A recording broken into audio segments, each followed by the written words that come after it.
अस्सलामु अलैकुम व रहमतुल्लाह नहमदुहु व नुसल्ली अला रसूलिल करीम अम्मा बादु फ़ाउज़ु बिल्लाहि मिनश शैतानिर रजीम बिस्मिल्लाहिर रहमानिर रहीम। मेरे दोस्तों, मेरे बुजुर्गों, अस्सलाम अलैकुम। आज मैं आपको ये बयान करूंगा कि जो शख्स रसूलुल्लाह सल्लल्लाहु अलैहि वसल्लम के किसी सहाबी को बुरा कहता है उसके मतलब क्या हुक्म है। किसी सहाबी की ज़ात में कोई ऐब निकालता है या उसके अकीदे पे हमला करता है या उसको बुरा कहता है, गाली देता है, तो उसके मतलब शरीयत की तरफ से क्या हुक्म है, उस पे क्या हुक्म लगता है। तो मेरे दोस्तों, सही बुखारी शरीफ में है, रसूलुल्लाह सल्लल्लाहु अलैहि वसल्लम ने फरमाया, ला तसुब्बु असहाबी, मेरे सहाबा को बुरा ना कहो। मेरे सहाबा को, मेरे किसी सहाबी को बुरा ना कहो। ओहद पहाड़ जितना भी तुम सोना अल्लाह की राह में खर्च कर दोगे, ओहद पहाड़ जो 7 मील लंबा 3 मील चौड़ा है, इतना सोना भी अल्लाह की राह में खर्च कर दोगे, फिर भी तुम किसी सहाबी के आधे मद, 5 टांग तकरीबन आधे मद के बराबर भी नहीं पहुंच सकते। इतनी शान और मकाम है सहाबा का, और अल्लाह के रसूल ने मना फरमाया कि मेरे सहाबी को बुरा ना कहो, गाली ना दो। अब दूसरी रवायत के अंदर सही जामिल सगीर के अंदर रवायत मौजूद है। हजरत अब्दुल्लाह बिन अब्बास रजी अल्लाह ताला अन्हु बयान करते हैं कि रसूलुल्लाह सल्लल्लाहु अलैहि वसल्लम ने फरमाया, जिसने मेरे किसी सहाबी को बुरा कहा उस पर अल्लाह की, फरिश्तों की और तमाम लोगों की लानत हो। जिसने नबी के किसी सहाबी को बुरा कहा, अल्लाह के रसूल फरमाते हैं उस पर अल्लाह की, फरिश्तों की, तमाम लोगों की लानत हो। तो मेरे भाइयों, इस जामे तिरमिज़ी के अंदर रवायत है, रसूलुल्लाह सल्लल्लाहु अलैहि वसल्लम ने फरमाया, जिसने मेरे किसी सहाबी की तनकीस की, मेरे किसी सहाबी को बुरा कहा, अजियत पहुंचाई, उसने मुझे अजियत पहुंचाई, जिसने मुझे अजियत पहुंचाई उसने अल्लाह को तकलीफ दी, अजियत पहुंचाई, और जो अल्लाह को तकलीफ पहुंचाएगा अल्लाह अनकरीब उसको पकड़ लेगा, अनकरीब पकड़ लेगा। इसी तरह सही जामुल सगीर के अंदर रवायत है कि रसूलुल्लाह सल्लल्लाहु अलैहि वसल्लम ने फरमाया, मेरी खातर मेरे सहाबा को छोड़ दो, उसको बुरा ना कहो। मेरी खातर मेरे सहाबा को छोड़ दो, उसे बुरा ना कहो। अगर तुम ओहद पहाड़ जितना भी सोना अल्लाह की राह में खर्च कर दोगे तो फिर भी उनके बराबर नहीं पहुंच सकते। और अब्दुल्ला बिन उमर रजी अल्लाह ताला अन्हु बयान करते हैं, सुनन इब्न माजा के अंदर रवायत है कि रसूलुल्लाह सल्लल्लाहु अलैहि वसल्लम के सहाबा का, में से किसी एक सहाबी का एक घड़ी अल्लाह के रसूल सल्लल्लाहु अलैहि वसल्लम के साथ रहना तुम्हारा सारी जिंदगी नेक अमाल करने से भी तुम उसके बराबर नहीं पहुंच सकते, उस घड़ी के बराबर नहीं पहुंच सकते। 2-3 घंटे जो अल्लाह के रसूल के साथ किसी ईमानदार यानी सहाबी ने जिंदगी गुजारी हो और तुम सारी जिंदगी नेक अमाल करते रहो, तो फिर भी तुम उसके बराबर नहीं, उसकी एक घड़ी के बराबर नहीं पहुंच सकते। बाकी उसके बराबर पहुंचना तो दूर की बात है, उसका एक घड़ी रहना अल्लाह के रसूल के साथ ईमान की हालत में, तो उसकी पूरी जिंदगी तुम्हारी उस घड़ी के बराबर भी नहीं हो सकती। तो मेरे भाइयों, किसी सहाबी को जो बुरा कहता है, उसमें ऐब निकालता है, उसके मकाम को गिराने की कोशिश करता है, तो जिस तरह सही मुस्लिम शरीफ में है कि हजरत साद बिन अबी वकास रजी अल्लाह ताला अन्हु को उमर बिन खत्ताब रजी अल्लाह ताला ने जब कूफा का गवर्नर मुकर्रर किया, साद बिन अबी वकास ने कूफा को फतह भी किया था रात को, तो वहां का गवर्नर, मुअल्लम और इमाम मुकर्रर किया, खतीब मुकर्रर किया। तो वहां एक आदमी ने साद बिन अबी वकास रजी अल्लाह पर हमला किया, अटैक किया, यानी उसके ऐब बयान किए, शिकायत की उमर बिन खत्ताब रजी अल्लाह तआला को। क्या शिकायत की कि हजरत साद बिन अबी वकास रजी अल्लाह तआला नमाज सही नहीं पढ़ाते। एक दूसरा, जब कहीं लश्कर भेजते हैं खुद शामिल नहीं होते। तीसरी, कि जब ये मालिक ने में तकसीम करते हैं तो इंसाफ नहीं करते। चौथी बात, चौथी बात कि लोगों के दरमियान जब फैसला करते हैं तो इंसाफ नहीं करते। अस्तगफिरुल्लाह। उसने इतराज़ किया, उमर बिन खत्ताब ने तहकीक की। फिर आखिर में साद बिन अबी वकास रजी अल्लाह ताला ने एक दवा की, एक बददुआ की, अल्लाह अगर ये अपनी बातों में झूठा है, ये शख्स अपनी बातों में झूठा है, तो इसको आजमाइश में मुब्तला करते।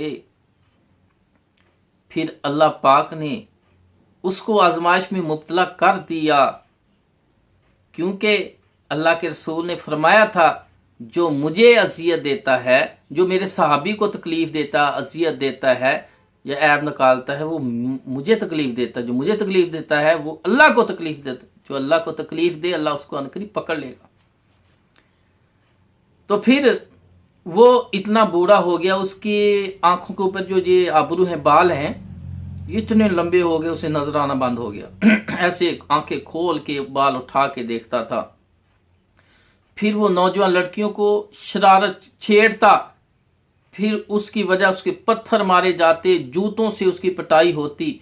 ये बार बार हक करते, बार बार तकलीफ होती। लोग कहते भी इतना बूढ़ा हो गया ना, तेरे में ताकत है, तुझ में ऐसी हरकत क्यों करते हो। उसने कहा बात यह है कि साद बिन अबी वकास को मैंने उसका मकाम गिराने की कोशिश की थी, तो उसकी वजह से आज मुझे ये सज़ा मिल रही है अल्लाह की तरफ से। उसकी, मेरे अपने बद अमाल की ये सज़ा है। मुझे नहीं पता चलता मैं क्या कर बैठता हूं। तो मेरे भाइयों, इसी तरह उबैदुल्लाह इब्न ज़ियाद ने हज़रत हुसैन रज़ी को शहीद करवाया। ये कूफा का गवर्नर था। जब हुसैन रज़ी अल्लाह तआला का सर मुबारक जो काट के गवर्नर हाउस उबैदुल्लाह इब्न ज़ियाद के सामने टेबल पे रखा, सही बुखारी में, तो उसने उसकी नाक पे छड़ी मारी। हुसैन उनकी गुस्ताखी की। जो सहाबी की गुस्ताखी करता है, अल्लाह के रसूल फरमाते हैं अल्लाह की, फरिश्तों की, तमाम लोगों की उस पर लानत हो। अल्लाह की सख्त नाराजगी है उसके लिए। अल्लाह पे अनकरीब उसको पकड़ता है। तो इब्राहिम अश्तर का जब दौर आया तो उसने उबैदुल्लाह इब्न ज़ियाद, शिमर और उसके दीगर साथी जो उसको तकरीबन बड़े बड़े जो आदमी थे, उनकी गर्दनें काट के कूफा की जामिया मस्जिद में लाए, रखेगी। लोग देखने आ रहे हैं। जामे तिरमिज़ी के अंदर सही सन से 2 सनद से ये वाक़या आता है कि फिर कहते हैं लोग कहते वो आ गया, वो आ गया। देखा तो वो सांप आता, सब गर्दन को सूंघकर उबैदुल्लाह इब्न ज़ियाद के मुंह में दाखिल होता, फिर नाक से निकलता। इस तरह वो 3 बार उसने किया। यानी अल्लाह पाक ने इशारा किया कि ये बदबख्त है, ये इसने हुसैन की तौहीन की है, उसको बेदर्दी से शहीद करवाया है, ये सांप इस पर मुसल्लत क़यामत तक रहेगा। ये इशारा था। उस सांप उस पर बार बार आना, कब्र के अंदर उसका अजाब शुरू होने वाला था। तो मेरे भाइयों, इस तरह एक बंदे ने एक मजलिस में अबू हुरैरा रज़ी को गैर फकी कहा, तो एक छत से एक सांप गिरा, उसके पीछे लग गया। बड़ा परेशान हुआ, लोगों से पूछता मैं कैसे जान छुड़ाऊं। उसने कहा तौबा करो, माफ़ी मांगो, तो अल्लाह से माफ़ी होंगी कि अबू हुरैरा कि मतलब जो मैंने अल्फाज के अल्लाह मुझे माफ़ कर दे। तो मेरे भाइयों, फिर सांप ने उसका पीछा छोड़ा। इस तरह बहुत सारे वाक़यात आते हैं। तो मेरे भाइयों, जो किसी सहाबी के बारे में बुरा कहता है तो अल्लाह की पकड़ में आएगा इंशाल्लाह। क्योंकि इसी तरह ये देखें, तारीख़ दमिश्क के अंदर आता है कि इब्राहिम बिन मुसैरा अल ताइफी रहमतुल्लाह फरमाते हैं कि उमर बिन अब्दुल अजीज रहमतुल्लाह अलैह ने कभी किसी को नहीं मारा, सिवाय एक आदमी को मारा जिसने माविया रजी अल्लाह ताला के बारे में उसको गाली दी थी। तो हज़रत उमर बिन अब्दुल अजीज रहमतुल्लाह उसको कई कोड़े लगवाए कि तू सहाबी को के मतलब ऐसे अल्फाज कहें, बुरा कहा है सहाबी को। क्योंकि जो सहाबा को बुरा कहता है वो नबी की मुखालफत करते हैं। अल्लाह के रसूल ने फरमाया मेरे सहाबा को बुरा ना कहो, मेरे सहाबा को अज़ियत ना दो। अल्लाह के रसूल ने फरमाया मेरी खातिर मेरे सहाबा को छोड़ दो, उन पे तनकीस ना करो, उसको बुरा ना कहो, उसके ऐब ना निकालो, मेरी खातिर छोड़ दो। जो नबी की बात ना माने, अल्लाह पाक फरमाते हैं फल यहसरिल्लज़ीना युखालिफूना अन अमरिही अन तुसीबहुम फितना औ युसीबहुम अज़ाबुन अलीम। वो दुनिया में किसी आजमाइश में, मुसीबत में मुब्तला होगा या फिर आखिर में दर्दनाक अज़ाब में मुब्तला होगा।